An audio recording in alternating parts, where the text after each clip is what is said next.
U bis Z. Was bringt mir das? Was suchen wir eigentlich hier?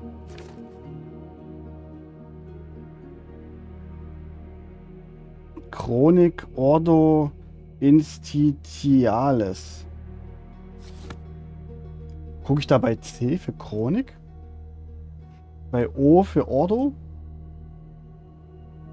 U für Institution?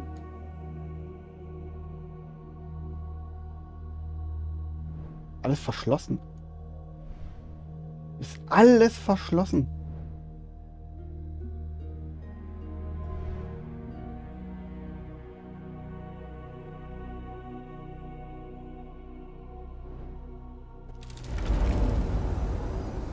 Na, logisch.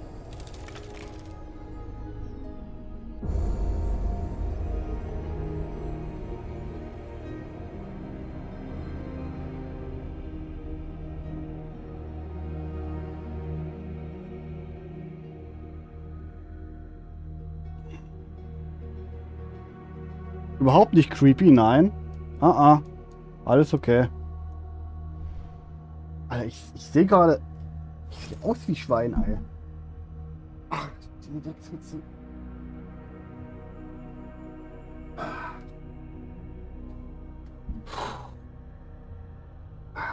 So.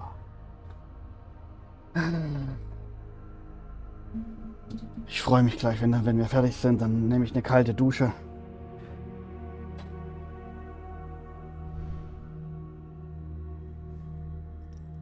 Zeitdieb.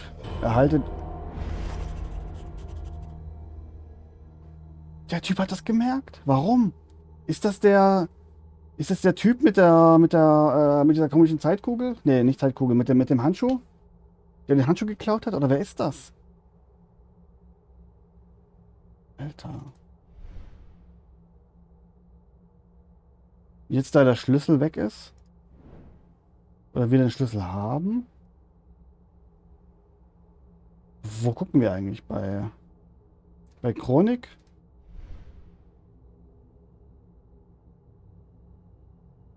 Gar nicht, wo wir gucken wollen. Chroniken oder bei Ordo?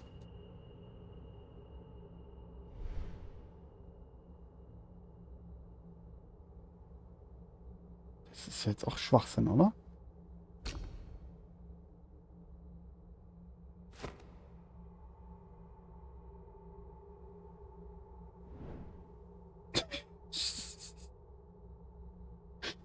Woher soll ich denn jetzt wissen, welches Schloss ich aufmachen soll?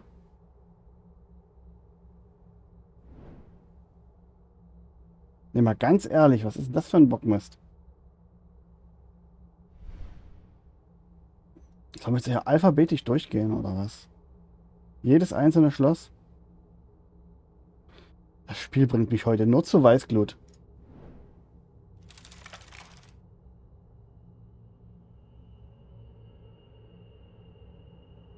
Es kann doch nicht sein, dass ich jetzt hier alles durchgehen soll.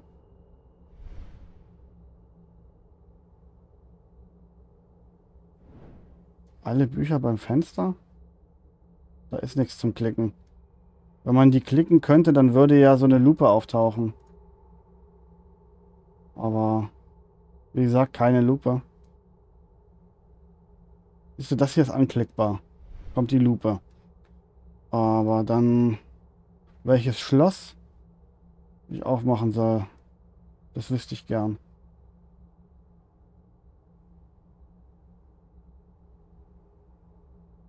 Ist doch absurd.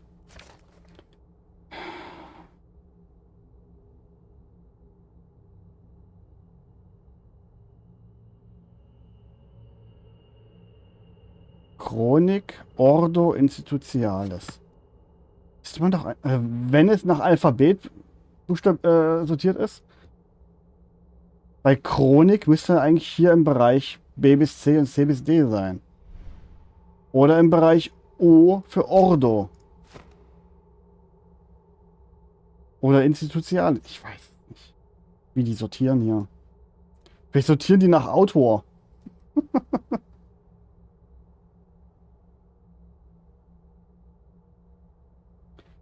ist doch absolut absurd, was die hier mit einem machen.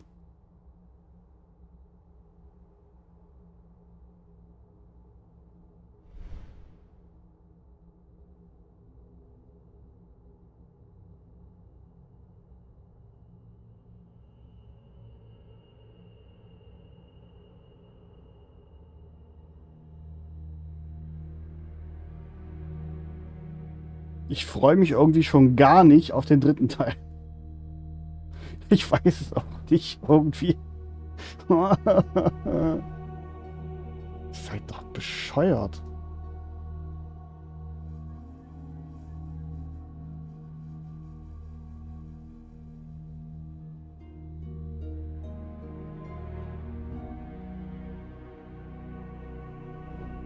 Ja, ich weiß, aber wo soll ich denn sonst den Schlüssel reinstecken?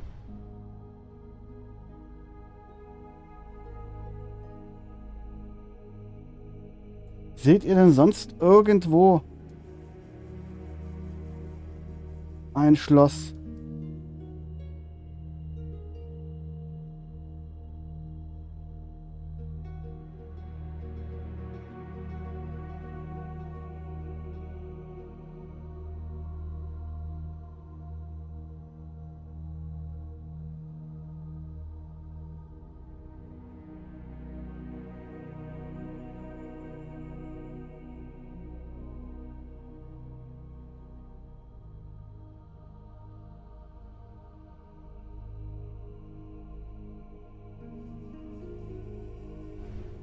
Da ist was. Da ist was. Ja.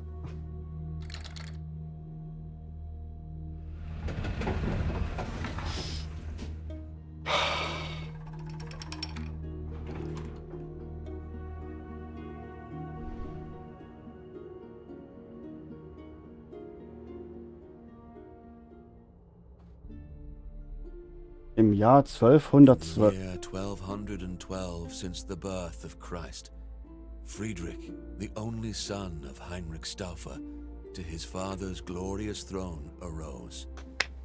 By Providence chosen, though only 16 years old, clever and strong, he was a king most bold. Challenges were plentiful, but his judgments full of wisdom. Soon many a vassal, duke, or lord swore fealty to his kingdom. Monarch Roger, a patron to the erudite and all the wise men, every scholar, no matter their faith, was welcomed to his realm. His deeds were glorious, his subjects loved him more and more, his dominion prospered like never before. Soon the rumors were spread from the east to the west about Roger, the ruler of Christians, by God himself blessed. This praise reached Pope Gregory, but he froze, irked by hearing of another man as one God chose. Gregory's envy would lead to consequences most dire. No living soul could save Friedrich from his ire. With excommunication being his only other fate, Roger rode to Palestine on a crusade to save his state. Even with his most trusted knights, a dangerous proposition. Journey long, perilous and exhausting, a truly risky mission. Many a good man dead due to illness or fatigue. That was the true terror of the Pope's intrigue. One day a desert storm came, raged and refused to wane, threatening to end both their lives and the campaign.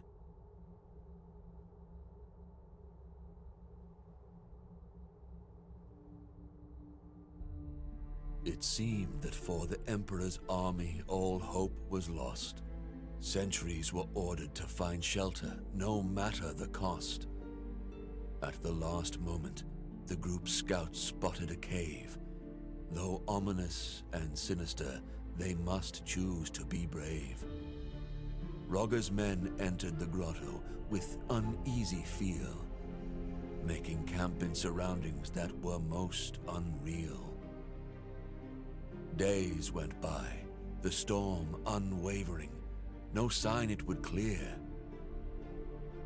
Friedrich and his chosen explored their shelter without fear.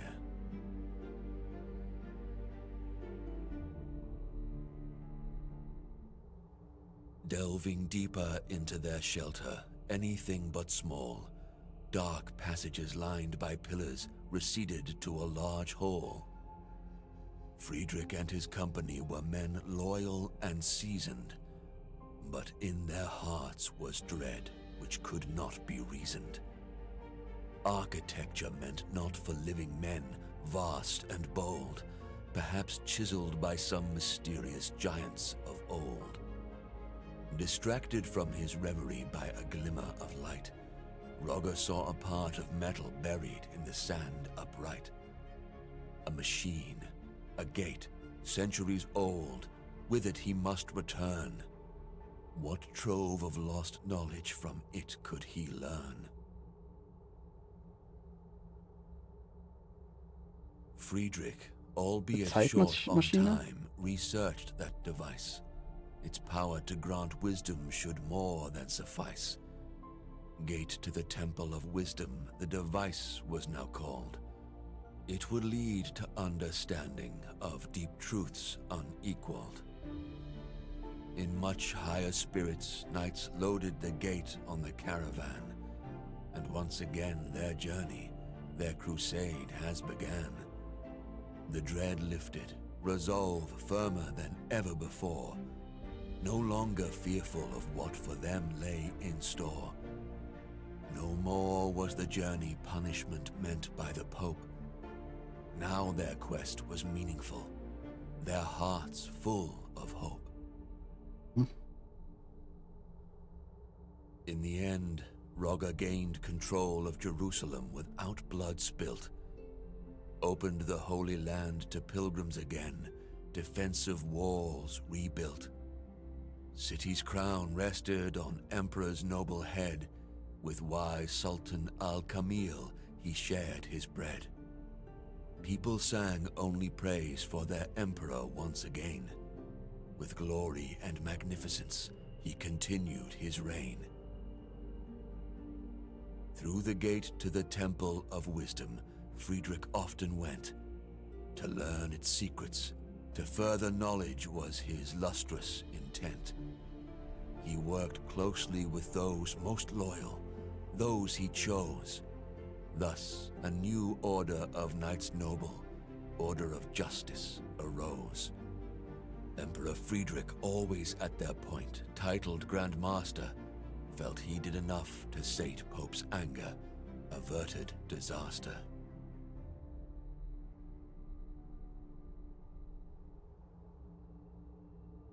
But to Gregory's ears were whispered rumors terrible, stories about a deal with the devil and lies unbearable, about how Roger's order was built to conceal a devil's gift, and since the Pope believed it, it caused an irreparable rift.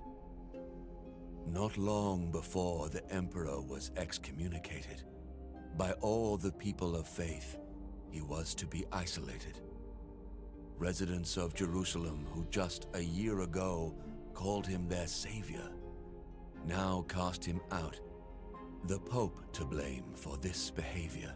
Ja, scheiß Christen, The ey. Emperor by this iniquity was aback taken. All the Pope's intrigues left him quite shaken. When he finally retreated to Italy and his throne, he lived for his order of justice and his land alone.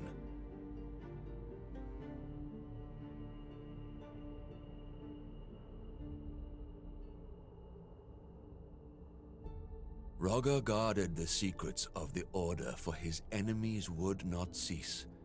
Wanted the gate more than secure, no longer believing in peace. A plan born both from his genial mind and godly inspiration. To build a fortress for the order, to be held in awe by the whole nation. To the castle's construction, he devoted his life. 8 massive walls to survive any strife. 8 watchtowers with windows peering over the countryside. Eternally guarded by 8 men most loyal and eagle-eyed. 8 sides to the courtyard for the men to meet and rest. In the middle of it all, an 8-sided podium protected best. On this podium, the gate to the Temple of Wisdom was erected. By all the knights, not to be worshipped, but to be respected.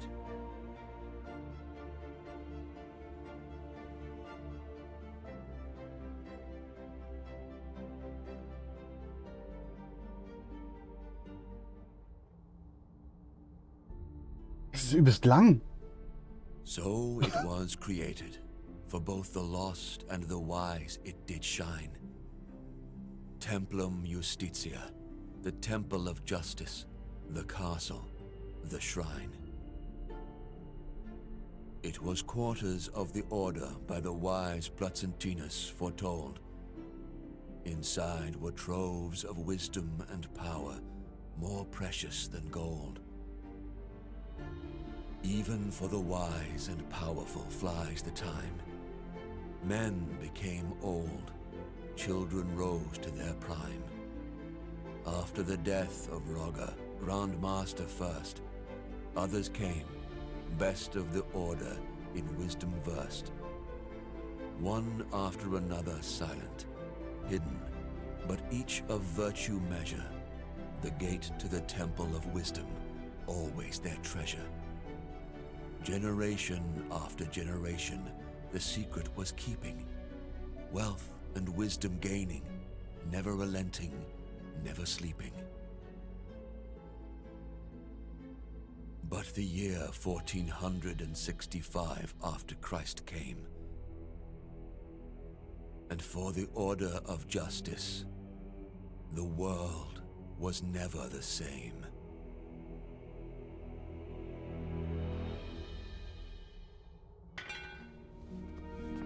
Was ist 65 passiert? Waren wir daran beteiligt?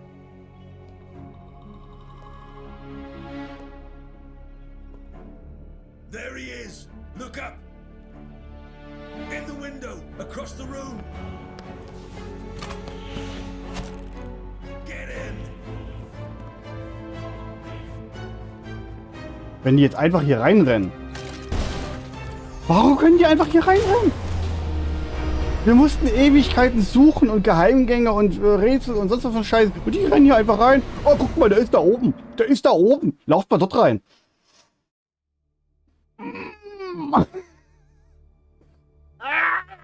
Dieses Spiel. Und jetzt am Ende einfach mal gefühlt 15 Minuten Exposition.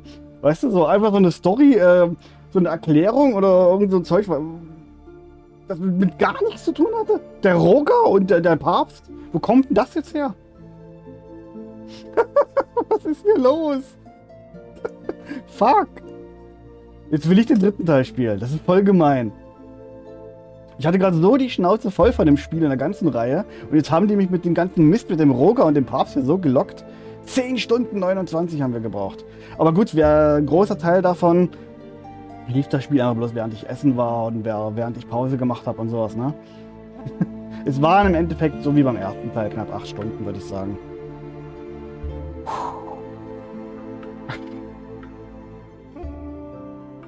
Ich bin kaputt. Aber sowas von.